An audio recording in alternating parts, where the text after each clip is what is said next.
Soy Ángeles Santa Juliana y como siempre, una vez más, abro espacio a Jefes con Alas, que traemos siempre emprendedores, líderes y esta vez tengo el agrado, el placer de traer una persona sumamente especial, a un emprendedor, a un líder de vida.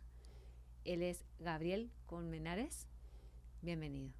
Gracias Ángeles por esta oportunidad, de verdad estoy convencido de que como nada es casualidad, el día de hoy las palabras van a fluir y estoy seguro que ese mensaje llegará a muchas personas, esas personas que necesitan de la fe y que convencionalmente a veces nos vamos mucho por las terapias y diferentes métodos para sanar, pero lo que realmente creo yo que es más importante en toda ocasión es sanar el alma. Y creo que esas palabras que hoy tenemos para decir van a ser muy importantes para las personas que nos escuchan. Así es, Gabriel, así es. Y para que la gente pueda conocerte un poco más, ¿quién es Gabriel Colmenares? Bueno, te puedo decir que la vida a veces te parte en dos y creo que ese ha sido parte de mi historia, ¿sí? Yo digamos que te puedo decir que era un hombre que postergaba los abrazos, que le costaba decir te amo. Era una persona que creía y confiaba plenamente en que mi fuerza era la que me sostenía, la que me sacaría adelante. Y actualmente creo que esa perspectiva no solamente se derrumbó, sino que actualmente me considero un Gabriel que es una persona que está alineada realmente con un propósito. ¿Sí? Muchos hablamos del propósito a veces en nuestras vidas. Y a veces el propósito es quiero más dinero, quiero ser exitoso. Pero exitoso a veces en una forma material, la forma del mundo. El Gabriel actual está más ligado a que su propósito sea el poder conectar con almas, realmente conectar con ellas, para que desde allí sanemos. Y esa conexión va ligada a la roca sólida sobre la que hoy me sostengo, ¿sí? Mi vida está sostenida hoy sobre Jesús. Y a partir de ahí te puedo decir que han ocurrido una gran cantidad de milagros. Milagros que desarrollaremos, que hablaremos, pero básicamente el Gabriel actual es una persona conectada con la fe, pero la fe real, auténtica, en que existe una persona, un Salvador, que vino a perdonar nuestros pecados y que además de eso nos elevó y nos llevó a que conociésemos una palabra hermosa que está escrita en la Biblia, que además de eso obra constantemente en nuestras vidas. Entonces, Gabriel Colmenares el día de hoy está conectado con un propósito que va más allá de mí, va más allá de lo que yo pueda pensar. Creo que comenzando lo dijimos, lo que va a fluir acá son palabras que vienen directamente de Dios que nos guía, del Espíritu Santo que habita en nosotros. Qué hermoso. Y Gabriel, ¿y ese propósito que decís que, que es el tuyo, lo elegiste o se te fue impuesto? ¿O qué es para vos el propósito, digamos, que tenés hoy y por qué? Ok, bueno, digamos que yo considero que esa búsqueda de propósito muchas veces está ligada con lo que nos dicta el mundo, ¿sí? Cuando nacemos, cuando crecemos, lo que te dice papi, mami, lo que vas escuchando incluso en los medios, en las Ujú. redes sociales, y te vas creando una especie de propósito que va desligado realmente del propósito divino. Yo de verdad que nunca me planteé ser lo que soy hoy. Y hoy por hoy soy una persona que conversa con aquellas personas que pasan por problemas, que pasan por problemas de salud, a veces problemas no solo de salud, sino también problemas cotidianos de la vida diaria, que nos angustian, que nos dan eh, algún tipo de niebla en nuestras mentes. Entonces yo converso mucho con las personas, digamos que aunque no me he preparado para eso, y esa es la realidad, yo no me he preparado de estudiar en una universidad ni nada de eso para hacer una especie de coaching, ¿sí? Ujú. Me ha tocado y yo creo que la pregunta no sé si la pueda responder con claridad, pero la vida me ha llevado a ese camino. Yo fui diagnosticado con un cáncer que se llama mieloma múltiple Ujú. y es un cáncer que, digamos, médicamente no tiene cura. Por no tener cura, pues digamos que es una noticia bastante difícil de asimilar. Y cuando a mí me dan ese diagnóstico, yo me derrumbé. Yo de verdad caí en una depresión muy profunda. Yo escuché palabras como cáncer, escuché palabras como etapa terminal y 4 meses de vida. Eso para mí fue, digamos que me derrumbó, me llevó a un abismo donde sientes que a veces no puedes salir. Y por eso te decía que era un Gabriel que se derrumbó, que digamos eso que donde yo estaba construyendo, que era que pensaba que yo era el que sostenía mi vida realmente, eso se cayó en ese momento, cuando te dicen, mira, te quedan 4 meses de vida. Eso de que yo postergaba los abrazos, se cayó, se derrumbó totalmente en ese momento. Y no te voy a negar que en ese momento yo, en vez de pedir, orar para salir de la situación, lo que hice fue enemistarme con Dios. Y en ese momento yo creo que es algo natural, ¿sí? No sé, cada quien pasa por su proceso, pero yo lo que decía era, ¿por qué a mí? ¿Por qué me pasa esto a mí? Y con el tiempo, mucho tiempo, fueron llegando personas a mi vida, creo que enviadas por Dios, que me fueron canalizando, llevando a lo que Él tenía preparado para mí. Entonces, contestando tu pregunta de cuál es mi propósito, eso ha ido revelándose.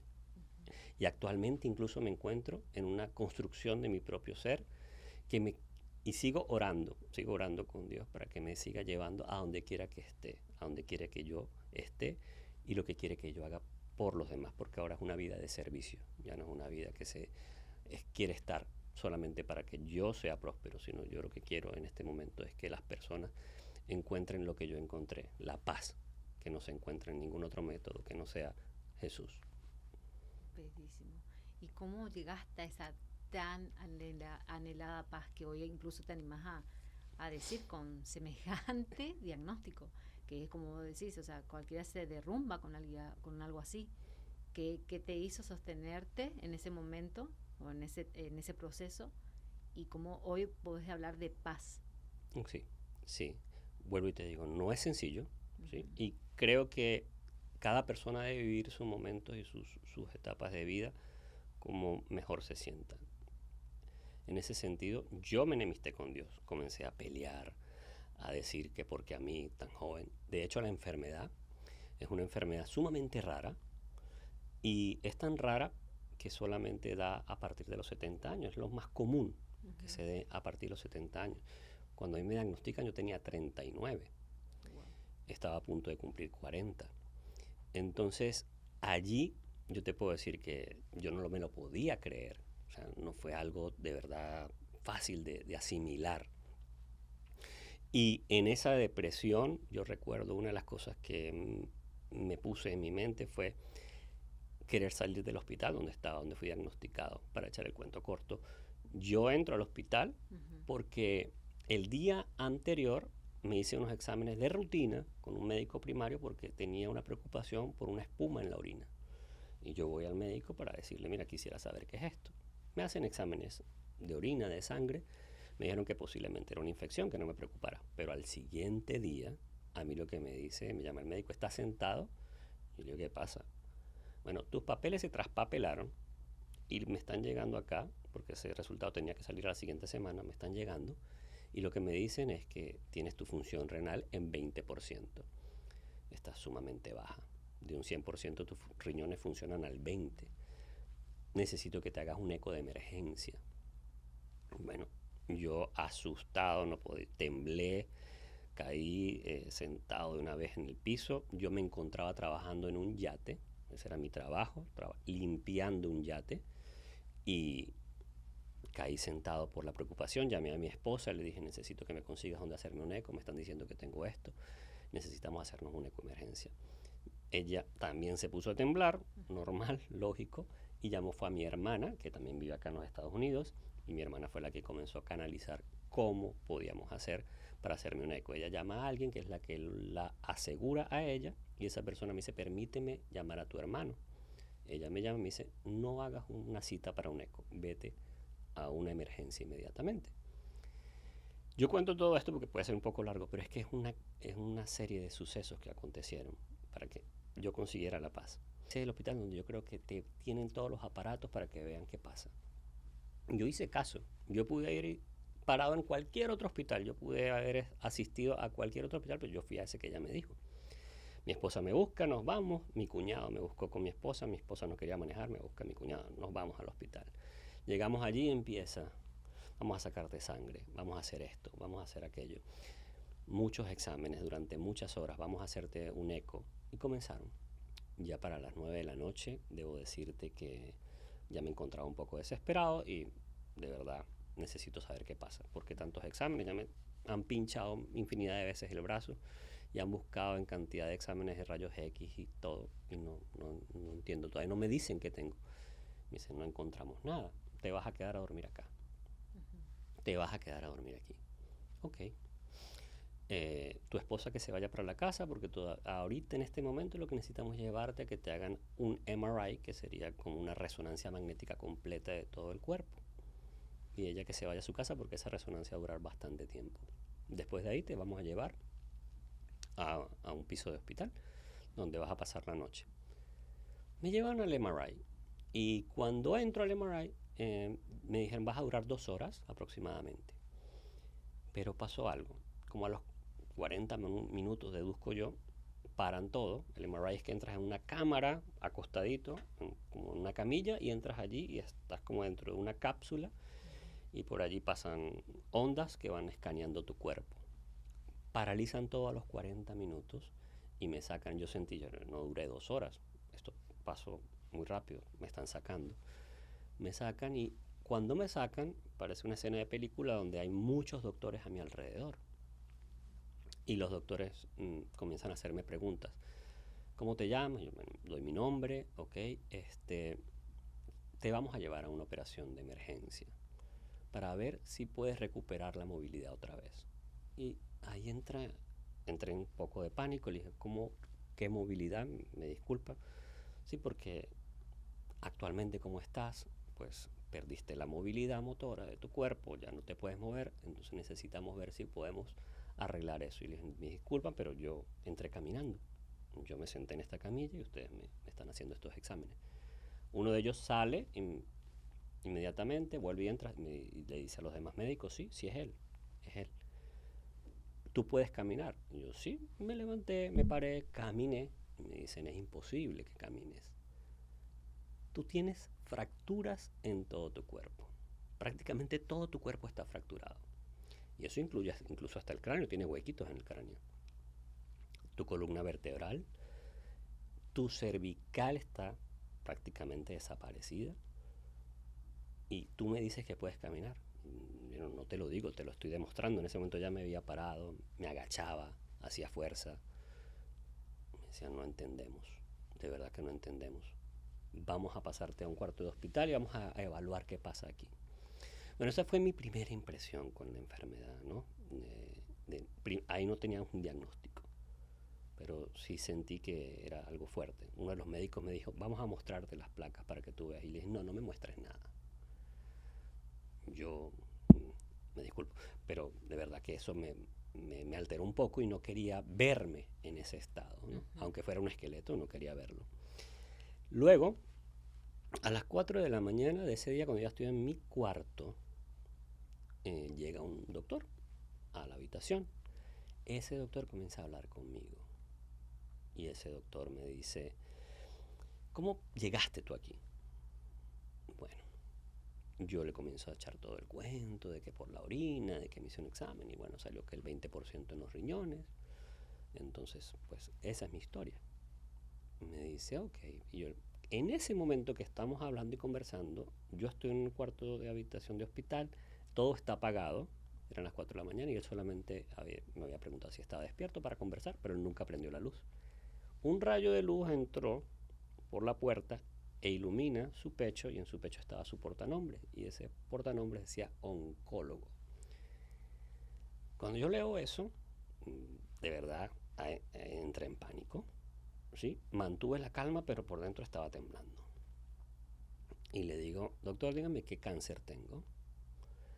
Y él me dice, pues, no sé por qué me lo pregunte. No, usted está buscando un cáncer, usted es oncólogo. Bueno, él me explica brevemente, te digo, él me dice, a ti se te asignaron 9 médicos, porque no encontramos nada en tu cuerpo.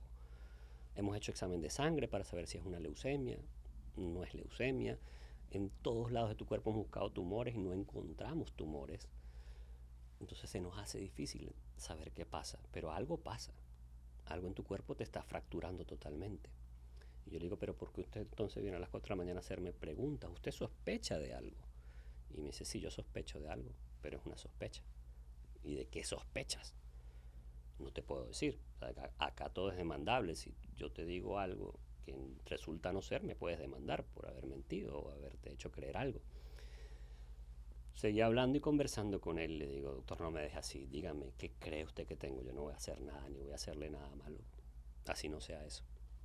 Y me dice, primera vez que lo escucho, y me dice, yo creo que eso es mieloma múltiple. Yo quedé como si me hubiesen dicho que eso es una gripe de tal tipo. O sea, nunca había escuchado eso. Y la siguiente pregunta que es normal que alguien haga es, bueno, ¿y cómo me curo de eso? ¿Qué tratamiento vamos a empezar para eso? Y me dice, no, eso no tiene cura. Wow. Bueno, es una sospecha. Ok, ya le comienzas a decir a tu mente, es una sospecha, no te vayas a hacer ideas. Y si fuera eso, doctor, ¿cuánto tiempo tiene uno de vida? Eso va a depender del estado en que esté, en cuán avanzada esté la enfermedad. Hay muchos tratamientos, podemos prolongar tu vida, pero va a depender mucho de cómo esté. Todavía no sabemos si es eso. ¿Y qué tienes que hacer para que yo sepa si es mieloma múltiple? Bueno, lo que hay que hacer es hacer un examen de médula, porque solamente allí sabremos si tienes un tipo de célula que en el mieloma múltiple es muy particular. Las células que se ven en el microscopio son de un color prácticamente violeta, moradito, muy bonito, pero son características de mieloma. Entonces necesitamos ver si tienes ese tipo de células. Bueno, está bien. Y hágame eso, pues, y ya sabremos. Me dicen, no, pero no es tan sencillo. O sea, de todos los médicos que te están viendo, que somos 9, ellos no me creen lo que yo les estoy diciendo, que tú tienes mieloma. Y yo le digo, ¿por qué usted está tan seguro de que yo tengo mieloma? Si son 9, usted me está diciendo que es el único que cree que tengo eso. Yo estudio para esa enfermedad. Ok, usted estudia para esa enfermedad. Mira, yo no soy supersticioso para nada, pero ya yo sabía por dónde iba todo.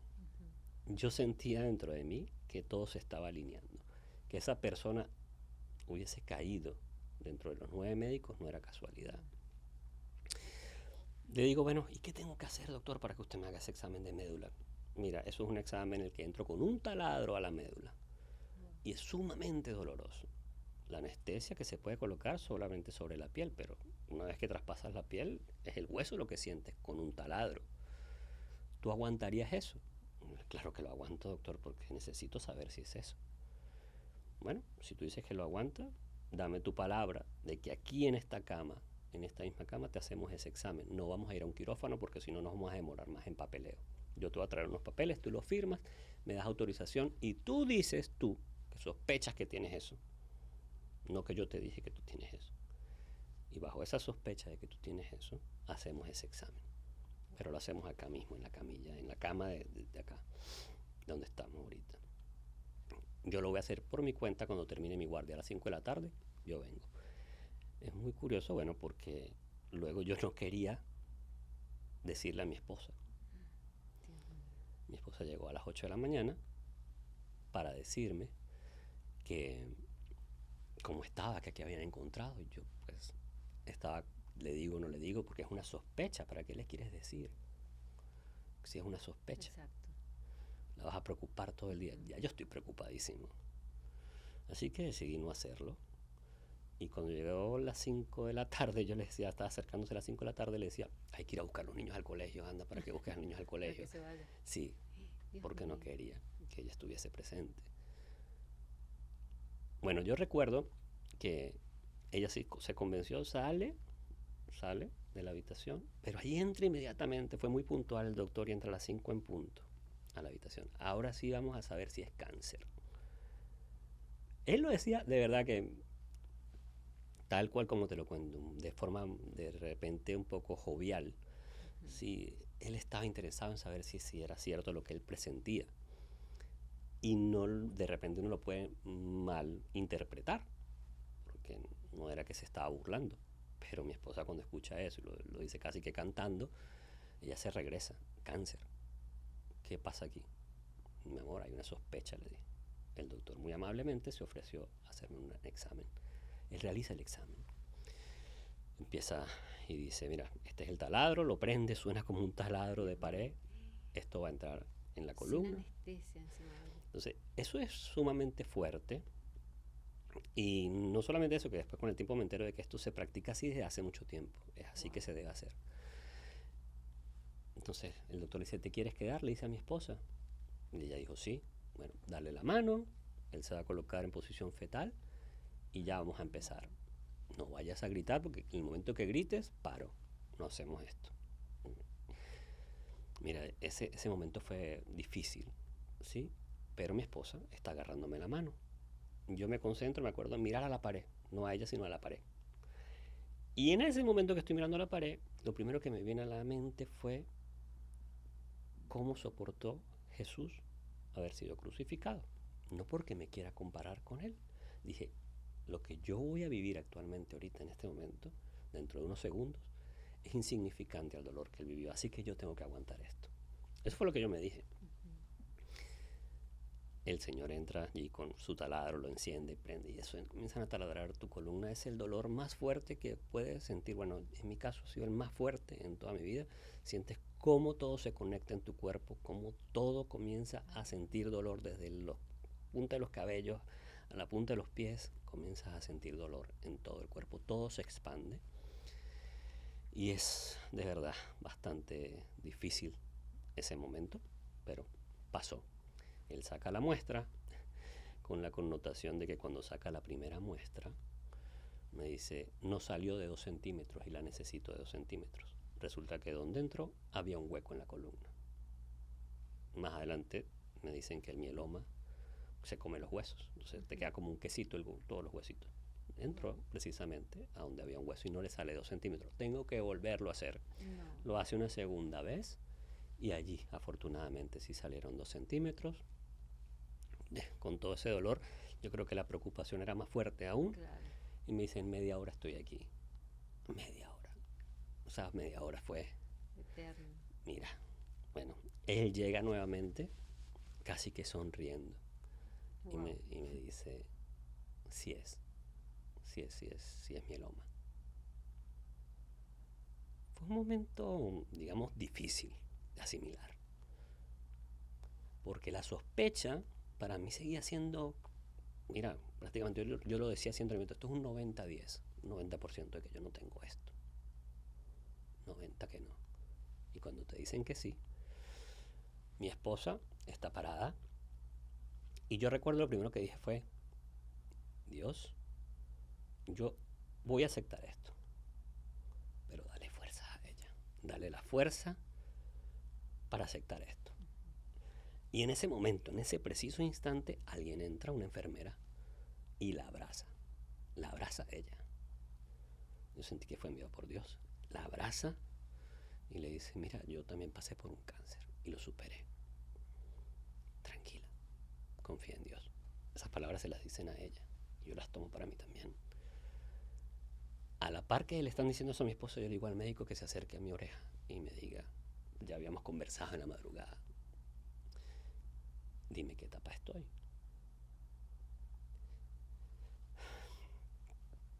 Me dice, es una etapa terminal y está al 95%.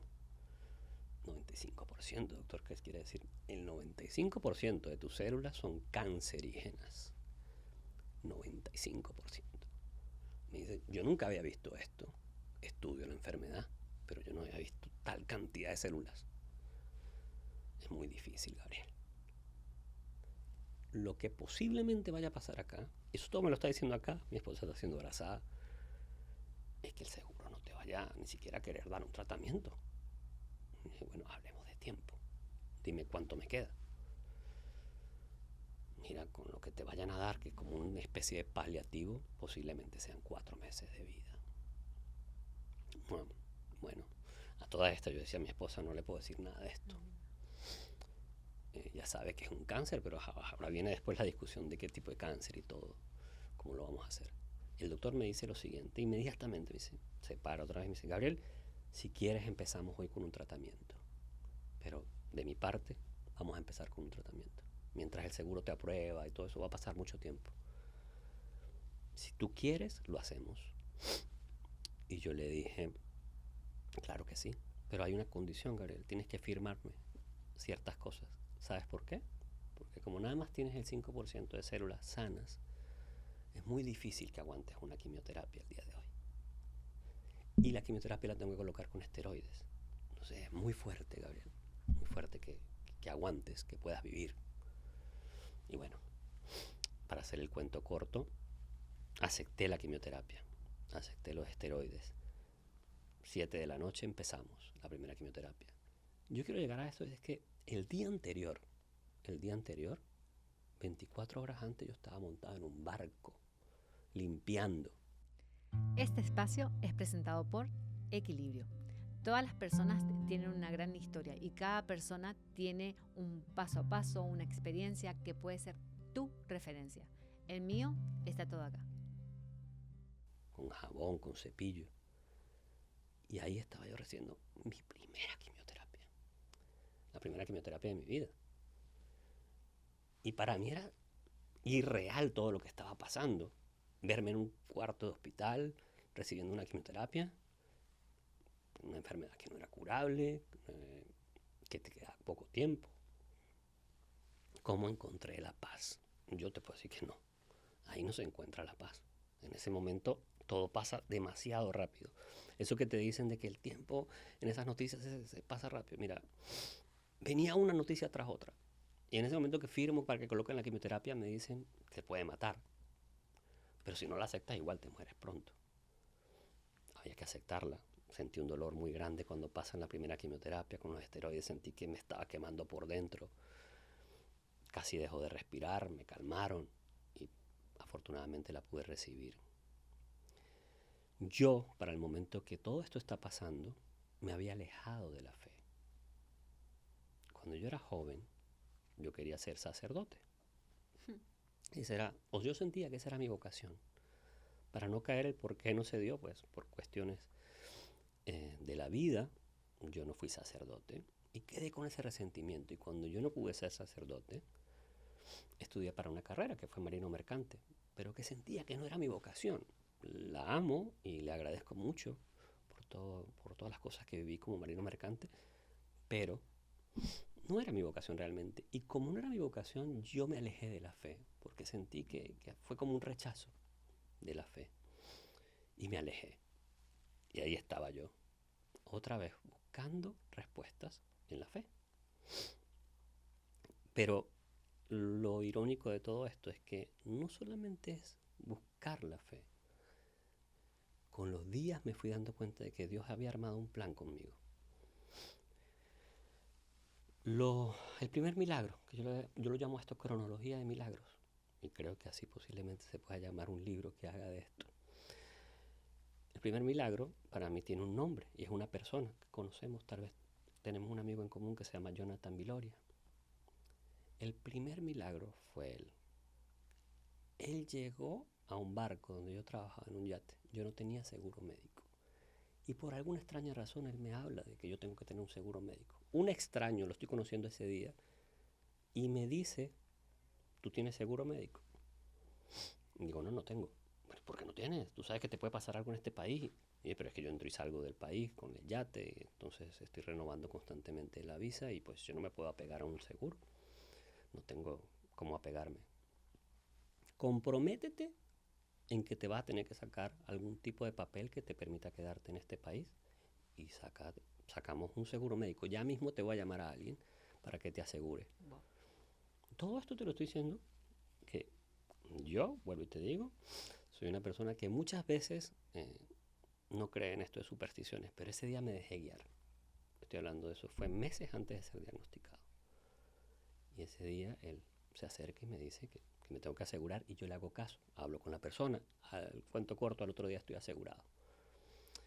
Hay un pasaje bíblico que es Hebreos 13:2 que dice, acordaros de la hospitalidad, porque muchas veces, sin saberlo, hospedamos ángeles.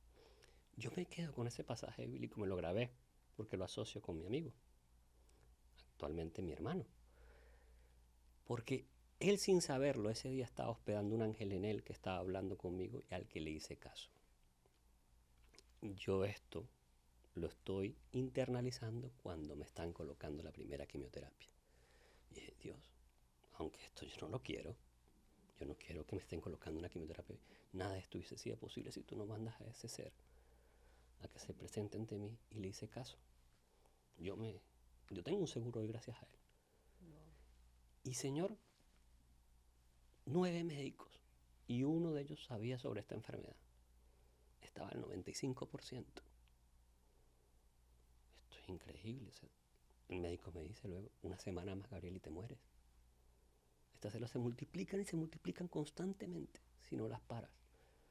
Ya estaba un día más y no lo cuentas. Y no tenía síntomas, o sea, aparte de lo que dijiste, lo de la orina, Eso es espumando. lo un poquito difícil, y era que yo no sentía dolor. No sentía dolor, solamente lo de la espuma en la orina fue el único indicativo para que me preocupara y que no lo tomé tan en serio, realmente. Y luego de eso, de que ya me coloqué en la primera quimioterapia, este doctor se encargó de que me pusieran 4 más. Yo duré 3 semanas en el hospital. 3 semanas en las que recibí semanalmente una quimioterapia. Gracias a ese doctor. Luego en la 4ª semana salgo del hospital y me dicen, vas a tener que recibir la otra quimioterapia fuera del hospital, ya te damos de alta. Yo pensaba mucho en mis hijos y quería regresar a casa por ellos, porque no los dejaban verme en el hospital. Cuando me hacen la quimioterapia, recuerdo la 4ª que la hago afuera del hospital. Es la primera vez que me encuentro con un objeto que luego se volvió como un impulso, y era una campana que estaba en el centro de quimioterapia. Y esa campana decía, cuando termines tu tratamiento y hayas cumplido, la podrás tocar. Y yo decía dentro de mí, wow, yo voy a tocar esta campana. Yo la tengo que tocar. De verdad que fue como si, cuando no sé, es como tipo película que se ilumina algo en el salón donde estás esperando para que te coloquen un tratamiento, y algo iluminó la campana y me acerqué allí y la leí. Yo no sabía que existía una campana para las personas que sufren de cáncer. Y eso me lo puse en mi cabeza, en la meta. Ese día, luego de la 4ª quimioterapia, después me dicen que tengo que hacerme los exámenes médicos para saber cómo vamos. Me hacen los exámenes médicos y la enfermedad había retrocedido una barbaridad. Las células malignas habían retrocedido muchísimo, una cantidad sumamente importante como para que el seguro ahora sí pudiese darme el tratamiento específico para mieloma, que empezó exactamente el 30 de abril, día de mi cumpleaños. Ese día empezamos el tratamiento para mieloma.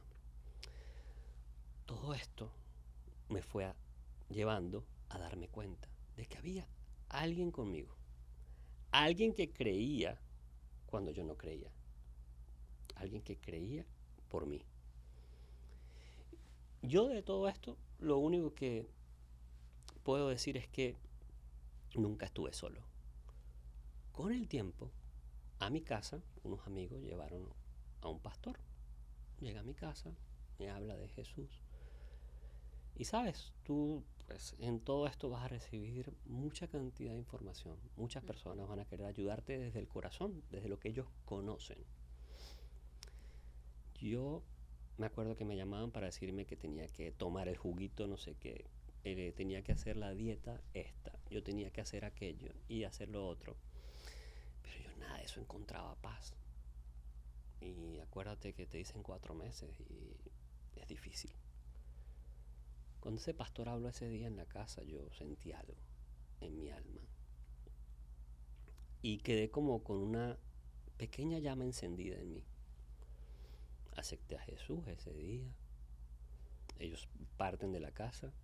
Y no te puedo decir que hubo una transformación total a partir de ahí. Pero sí fue donde comencé a unir cabos. Así que hice caso de lo que me decían. Pídele a Jesús, habla con él. Y yo empecé a orar. Para cuando termine la primera quimioterapia específica para mieloma, me vuelven a hacer exámenes y me dicen la enfermedad sigue retrocediendo mucho. Muchísimo. Gabriel, tú con un mes en tratamiento has retrocedido lo que se esperaría en un paciente normalmente que retrocede en 6 meses. Increíble. Entonces, está bien, vas muy bien, perfecto. Pero, sabes, la vida a veces es un sub y baja de emociones. Con el tiempo, a la siguiente quimioterapia cuando voy, que piensas que ya vas con todo y le dices a tu esposa, a tus amigos, mira, esto va bien. Me dicen, momento, no te vamos a colocar la quimioterapia, necesitamos que hables con el médico. Me hicieron unos exámenes y me dicen, antes de colocar la quimioterapia, habla con el médico. Me llaman con una telellamada y el médico me dice, Gabriel, vamos a colocar la segunda quimioterapia el día de hoy, pero debo decirte que al colocarla vas a perder los riñones. Tu función renal bajó a 16%. Y es porque la quimioterapia está actuando. Y con 15% vas a diálisis, así que estamos esperando que con esta quimioterapia vayas a diálisis. Ya prácticamente la otra semana, posiblemente ya estemos en ese proceso de diálisis, te vamos a mandar con un doctor o un nefrólogo para que hable contigo de las posibilidades y todo lo que tiene que hablar contigo al respecto. Ahí fue impactante porque tú dices, bueno, estoy superando esto y ahora te están diciendo que vas a perder los riñones y que vas a quedar con diálisis. Yo ya había empezado con la llamita que te digo que tenía en mi interior y decía, bueno, Señor, Jesús, obra el milagro en mí, ayúdame con los riñones. Señor, ayúdame. A las siguientes, yo me acuerdo que fui al nefrólogo, el nefrólogo me habló de todos los tratamientos posibles, incluso hablamos de una cirugía de riñón, que después el mismo médico oncólogo me dijo, no, en tu caso no podemos hacer eso porque tú tienes una enfermedad que igual va a destruir los riñones, así que yo no te aconsejo que te hagan ningún trasplante. Pero la siguiente semana, de 16 subí a 18. Aquí hago una pausa porque yo acá lo que comprendo es que todos y cada uno de nosotros, los seres humanos, tenemos una responsabilidad, ¿sí? Y hay cosas que nosotros tenemos que hacer por nuestra cuenta. Yo esa semana leí sobre riñones, como no tiene idea, me compré un libro específico que utilizan para estudiar los nefrólogos en la universidad. Me lo compré para entender y yo empecé a visualizar mis riñones. Veía los dibujos, veía todo. Pero a la par que yo visualizaba la sanación, no la hacía yo, la hacía Jesús. Yo le decía, Señor, conoces mi cuerpo mejor que yo. Te pido por favor que pongas tus manos sobre mis riñones. Ayúdame a regenerarlos. El médico me dijo que eso era irreversible, irreparable. La siguiente semana estábamos en 18%. Y oigan, del médico todo contento, viste, ya 18%. Me dicen, Gabriel, vas a perder los riñones. El 18% no es nada. Es un número muy bajo. Realmente lo es. Yo voy a seguir. Humanamente yo hacía lo que tenía que hacer. Yo cambié mi alimentación. Yo cambié mi forma de comer, tomar. Todo cambió completamente y me aboqué a buscar las maneras humanamente posibles para hacer que todo funcionara y a la par oraba, me comunicaba con Dios a través de su Hijo. Y cuando vamos a la siguiente semana, vamos en 19. Cuento corto, actualmente yo estoy en 62% de mi función renal. 62% de una cuestión que era irreversible. Aumentó una barbaridad. Y eso fue mes a mes. No fue una semana, fue paciencia, fue creer, fue nunca soltar la fe. Pero luego, cuando ya ves que los riñones están superándose, que me ponía metas y decía, esta semana vamos a llegar a 20, esta semana llegamos a 22, me llegó la otra noticia. En un momento de todo esto, el doctor me dice, Gabriel, tus huesos no te los has revisado, porque en aquel momento te dije que no hacía falta, porque si te quedaban 4 meses, ¿para qué vamos a revisar los huesos? O sea, parte así y ya. Pero mira, yo creo que vas a entrar en remisión. La enfermedad no tiene cura, pero tiene sus procesos de remisión. En esos procesos de remisión la enfermedad está controlada. Vamos a revisar los huesos. Me reviso mis huesos. La cara del doctor cuando me revisa los huesos, estaba mi cuñada acompañándome. Fue un poema. Yo ya veí, no ves cuando una persona reacciona ante las cosas. Y me dice, no te puedes ir. ¿Qué pasó? Vas directo a que te hospitalicen. Tienes tumores en tus huesos. Bueno, entonces en ese momento me dicen que la enfermedad estaba retrocediendo, pero lo que realmente me podía matar eran los tumores. Y otra vez ese choque emocional en el que te dices a ti mismo, wow, Señor, qué fuerte es esto. Yo sé que envías pruebas, pero esta está muy, muy difícil. Así que, bueno, ese día me recuerdo que me montó al carro con mi esposa. Bueno, de hecho, perdón. Lo que pasó allí fue que me hospitalizan y me dice que me tienen que operar por lo de los tumores. Así que me hospitalizan. Y lo que me dice el grupo médico es que tienen que hacer una operación completa desde la cervical hasta toda la columna completa, 14 horas. Van a cambiar cada una de las vértebras por vértebras de titanio y puede ser una operación bastante riesgosa, muy complicada. Y yo recuerdo, por eso es tan bonito a veces cuando uno escucha su voz interior, que esa voz interior es el Espíritu Santo. Y te dice, Gabriel, espera. Los médicos quieren operar inmediatamente. Yo me acuerdo, mi esposa me ayudó a bañarme para desinfectar mi cuerpo porque íbamos a la cirugía. Y yo me acuerdo que lo primero que les dije a los médicos en ese momento cuando yo digo que tengo, mi voz interior me dice que espere. Yo no me opero hasta que mi médico oncólogo no me diga que me opere. Puse esa condición, eso fue un 4 de julio, que acá en Estados Unidos eso se celebra. Mi médico no apareció, no contestó, y era de noche. Y le digo, bueno, entonces no me opero. Bueno, pero entonces no te vas a operar. No, no me voy a operar hasta cuando aparezca mi médico. Llegamos al otro día. En la mañana me dice, bueno, a las 6 de la mañana estás entrando a quirófano, ya esperamos que a esas horas ya haya contestado tu médico. Está bien, 6 de la mañana no apareció, no me voy a operar. Vamos a esperar a las 11 de este transcurso de la mañana, si te operamos, esperamos que tu médico aparezca. No apareció. Cuento corto, el médico apareció fue a los 2 días. Wow. Y en todo esto era una espera y cada rato le decían a mi esposa y a mí me decían, vamos a operarte, vamos a operarte.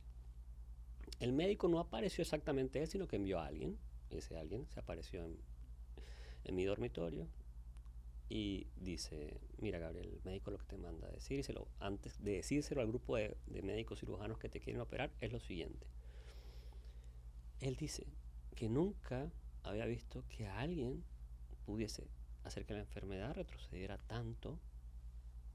Era prácticamente un diagnóstico de muerte segura en meses y ha retrocedido mucho. Entonces eso a él le llama mucho la atención.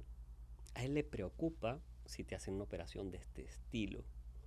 Es muy riesgosa y es colocar cuerpos extraños dentro de ti. Entonces es lo que recomienda, es que no hagan esa operación. Más sin embargo, él sí dice que te hagan radiaciones. Vamos a realizar radioterapias. Le dicen a los médicos que hay que hacer radioterapias. Los médicos cirujanos, me acuerdo que el jefe de cirugía de toda Florida estaba allí y dijo que no, que tenían que hacer la cirugía. Y yo hago lo que me diga mi médico oncólogo, no voy a hacer más nada. Cuento corto, sí, se determinó por ir a hacerse las radiaciones. Y el día que me mandan a hablar con el radiólogo yo me siento con él y yo estoy contento porque ya no me van a abrir toda la columna para hacer una operación, sino que íbamos a hacer unas radiaciones, algo nuevo para mí, que también le tenía un poco de miedo, pero era distinto. Y el médico se sienta y me dice, yo sé que te dijeron que te teníamos que hacer radiaciones, pero yo te voy a decir que no te voy a hacer radiaciones. Tú tienes que operarte. Yo quedé otra vez desmoralizado. Ya me había preparado para las radiaciones mentalmente. Yo sentía que tenía que hacerme las radiaciones. Y el médico ahora me dice que no, que tú lo que tienes que hacerte es la cirugía. Es que yo no tengo huesos, ahí no hay huesos donde hacer las radiaciones, solo que hay espacios y eso, yo no voy a hacer esa radiación. Yo me monto al carro con mi esposa me está llevando y yo estoy muy, muy triste, lloré bastante, porque era otra vez volver y volver a entender. Entonces, la cirugía, cuán riesgoso era. Luego de eso pasamos buscando a mi hijo, a su guardería. Mi hijo se monta, y recuerdo esas cuestiones que a veces cuando tú le dices a Dios que te guíe, que te ilumina, te manda esos ángeles, lo que hablábamos hace rato.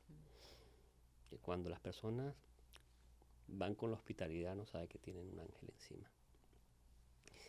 Y mi hijo, por alguna razón, él dice, papá, yo estoy convencido de que me voy a curar de la diabetes tipo 1. Yo sé que mi páncreas va a funcionar. Y yo, disculpa, hijo, estaba en mis propios pensamientos. ¿Y cómo dices tú eso? ¿Por qué lo dices? Porque yo confío. Y yo confío que me voy a curar. Fue muy revelador para mí eso que dijo mi hijo en ese momento. Le dije a mi esposa, si mi hijo confía, ¿por qué yo no? Yo voy a salir de esto también. El Señor nos va a guiar. Y recuerdo que luego de eso, le escribo inmediatamente a mi médico, le mando un mensaje, el médico se comunica nuevamente, mi oncólogo, con radiación y le dice, la orden es esta y les voy a explicar exactamente qué van a hacer. Ustedes de repente no me están entendiendo, pero lo que yo necesito que hagan es esto. Y no vamos a salirnos de eso. Lo van a hacer así, lo van a hacer así. Y así se hizo. Yo me sometí a las radiaciones y fue un momento muy difícil. De verdad que las radiaciones anímicamente te deterioran. Es sumamente doloroso. Sentí un dolor muy fuerte, noches con fiebre y el dolor se extendía por todo el cuerpo, pero fue sumamente difícil. Y ahí, en ese momento, yo recuerdo después de las radiaciones, leyendo la Biblia se me revela algo. Y leí un pasaje que es el pasaje de Daniel y se me presenta una historia. Y en esa historia se habla de cómo 3 jóvenes son lanzados a la hoguera por el rey Nabucodonosor. Él quería que obedeciesen las órdenes de él, que tenían que rendirle, arrodillarse ante una estatua, una imagen de él. Y ellos dijeron que no, por lo que él los condena a que vayan a la hoguera. Y estaba tan irritado este rey que colocó el fuego 7 veces más fuerte de lo que habitualmente colocaban en esa hoguera para quemar a la gente. Tanto así que las personas, los guardias que llevaban a estos 3 jóvenes para la hoguera, ellos mueren cuando los lanzan a la hoguera, de lo fuerte que estaban las llamas. Pero adentro de esa hoguera, esos jóvenes no se quemaron. Esos jóvenes, de hecho, el rey cuando ve por una bisagra, imagino yo por una mira, dentro ve que no se están quemando ni las ropas ni los cabellos y que adentro no habían 3, sino 4. Y ese pasaje a mí me llenó. ¿Sabes? Cuando uno no solamente busca estar con Dios, sino que cree, pasa que la Biblia te habla. Y a mí me habló ahí. Y yo de ahí deduje que nosotros muchas veces le pedimos a Dios que nos saque de la hoguera, que nos saque de las situaciones difíciles. Si tengo un trabajo difícil, quiero que me saque de aquí y llévame a otro trabajo. Que nos saque de las cosas que nos atormentan. Pero pocas veces le decimos nosotros al Señor que nos acompañe en la hoguera. Pocas veces le decimos al Señor, Señor, yo sé que aquí hay algo que tengo que aprender. Te pido que permanezcas a mi lado para que yo pueda comprender de qué se trata esto. Y por obediencia te sigo, Señor, pero quédate conmigo, quédate a mi lado porque yo sé que de aquí yo tengo que aprender algo. Nada de lo que me está pasando por casualidad, Señor. Yo tengo que comenzar a entender que aquí hay algo muy profundo que entender. Pero te pido que te quedes a mi lado, Señor. No te vayas de mi lado, te lo pido, Señor. Esos jóvenes que entraron a la hoguera no se quemaron sus cabellos, no se quemaron sus ropas. Lo único que se quemó de esos jóvenes fueron las sogas que le pusieron en la mano cuando entraron. Y yo comprendí que a mí en ese momento también se me estaban desvelando mis ojos. Lo que cubría mis ojos había sido develado. Yo recuerdo que después de allí hice un video que pasó con muchas vistas, más de 1 millón de vistas. Yo comencé a contar mi historia en Instagram, en mi cuenta. Y la conté en principio porque quería darle las gracias a aquellas personas que habían colaborado de alguna manera económica con mi situación. Yo me quedé desempleado apenas fui diagnosticado y quería como decirles, mira, me encuentro mejor, gracias por ayudarme, contribuir. Era una cuenta pública, pues comenzó a llegar más gente y comencé a contar mis procesos, pero yo hice ese día un video que llegó a mucha gente. Luego un día que voy de camino al hospital, alguien me escribe que vivía en España y me dice, mira, tu video me ha llegado, acabo de ser diagnosticado, lo primero que me diagnostican y veo tu video, el mensaje que diste ese día me ha llegado, lo necesitaba y te quiero dar las gracias.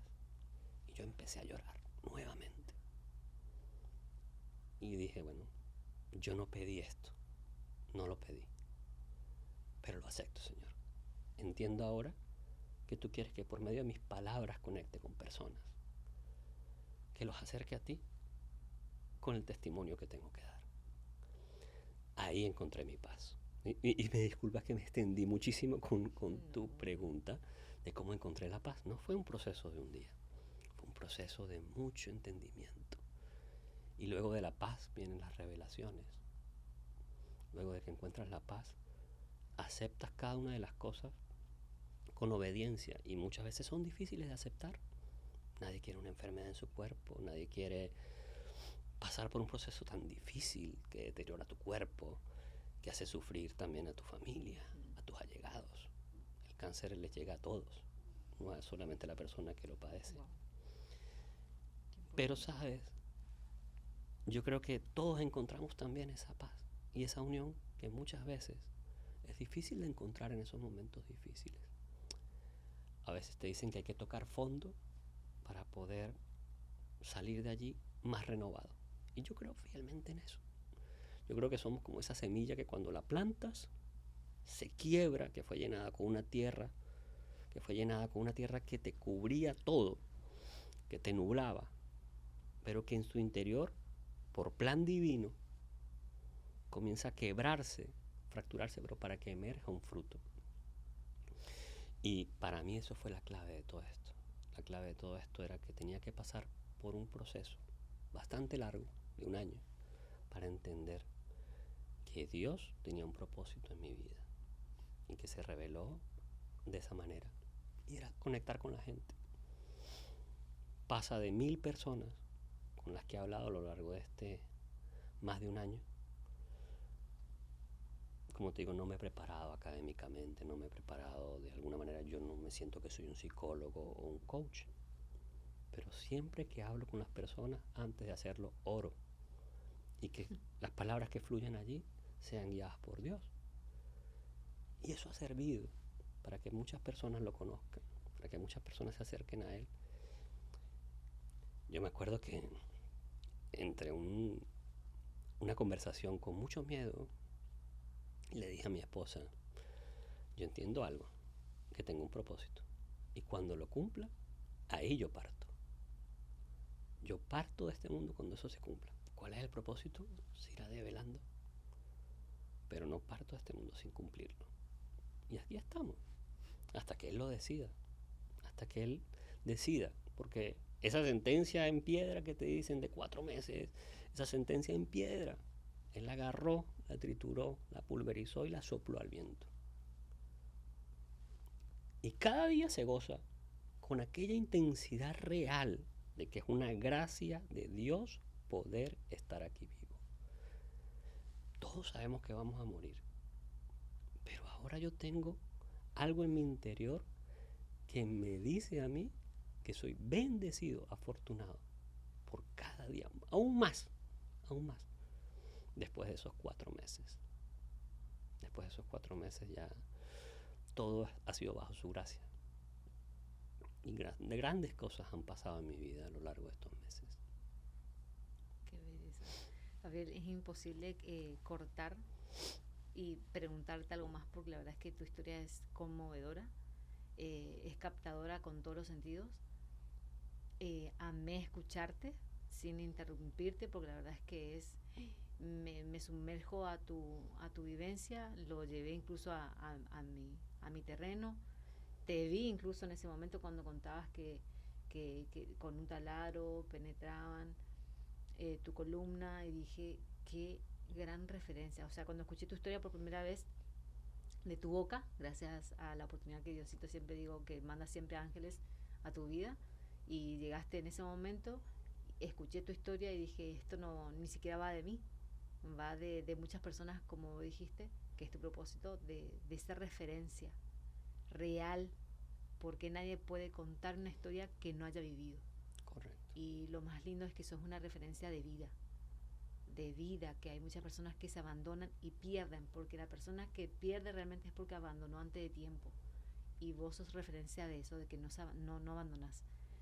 Hay personas que incluso que tengo también de referencia de que estaban en coma y que salieron de ahí, o sea, respiraban y ese último momento de respiración la pelearon y hoy pueden contar su historia.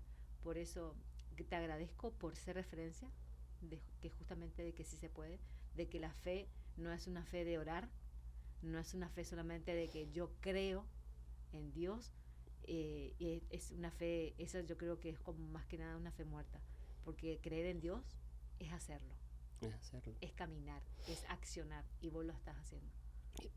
Es así, es así. Y yo lo uno mucho con el hecho de que no nacemos aprendidos. No. Y en el camino de la fe aprendemos tal cual como los bebés. Empezamos gateando, caminamos, corremos y ahí vamos. Lo que tenemos que pensar todos y cada uno de nosotros como seres vivos es que la fuente está, ¿sí? Y que dejemos de pensar que nosotros tenemos el dominio de todo. ¿Sabes? Cuando nosotros nos colocamos en el centro del universo, cuando nosotros somos el centro de todo, todo lo que se mueve en el universo cae sobre nosotros. Pero cuando nosotros colocamos que el centro es Dios, cuando Él es el centro de nuestras vidas, nosotros seguimos trabajando en lo humanamente posible. Pero todo lo que nosotros no podemos hacer, lo hace Dios por nosotros. Entonces, ese también es un mensaje muy válido para aquellas personas que necesitan ahorita de la fe y que pasan por dificultades. Muchas veces es el ego el que habla por nosotros. Yo puedo con esto. Yo soy el guerrero que puede con esto. Y hay muchas batallas que librar. Pero Dios es la espada de nosotros. Okay. Somos nosotros los que tenemos que seguir acercándonos a Él. Y ahí está la Biblia. Él es el pan de vida. Si te acercas al Padre por medio del Hijo, yo te aseguro que todo lo que estás haciendo, para aquellos que en este momento están haciendo distintas terapias, que se están acercando a hacer terapias de sol, que cambiaron su estilo de vida con la alimentación, que hacen muchas cosas que son importantes, porque lo son. Usted coloca a Jesús ahí con usted. Usted se encomienda al Hijo para llegar al Padre y usted obtendrá grandes resultados. Qué belleza. Gracias, Gabriel. Gracias porque No, cerraste gracias a ti sin por la preguntarte, invitación. cerraste. Porque te iba a preguntar qué le dirías a justamente esas personas que están atravesando un momento difícil, capaz no solamente de salud, sino un duelo grande, una pérdida grande, o algo difícil, porque cada uno tiene su proceso sumamente, es totalmente subjetivo, que es el dolor para cada persona. Y para vos en este caso fue una enfermedad que a su manera fue incurable, pero lo incurable es curable desde dentro, como lo hiciste vos, con Dios en su centro. Y gracias de verdad. Esto no termina acá. Le digo a todas las personas que quieran seguir escuchando de Gabriel, lo van a poder encontrar en Gabocol, @Gabocol en Instagram, @Gabocol84 en TikTok. Y por ahí seguimos contando nuestra historia, como tú dices, no acaba. No. Y que donde pausamos acá en esta entrevista, todavía hay más por contar, hay más cosas. Yo lo sé y de verdad soy sumamente afortunada por poder escucharte en primera persona y que sí, me encantaría por favor que sigamos en esto, en seguir difundiendo tu historia, porque yo sé que va a motivar a muchísimas personas, no solamente motivar a llegar a despertar a muchas personas Amén. que necesitan este mensaje puntual tuyo. Amén, amén. Gracias, Y que, gracias sí, por compartir este. que Dios nos siga uniendo y que siga obrando nuestras vidas para que podamos conectar con más almas. Gracias. Gracias a ti, Ángeles.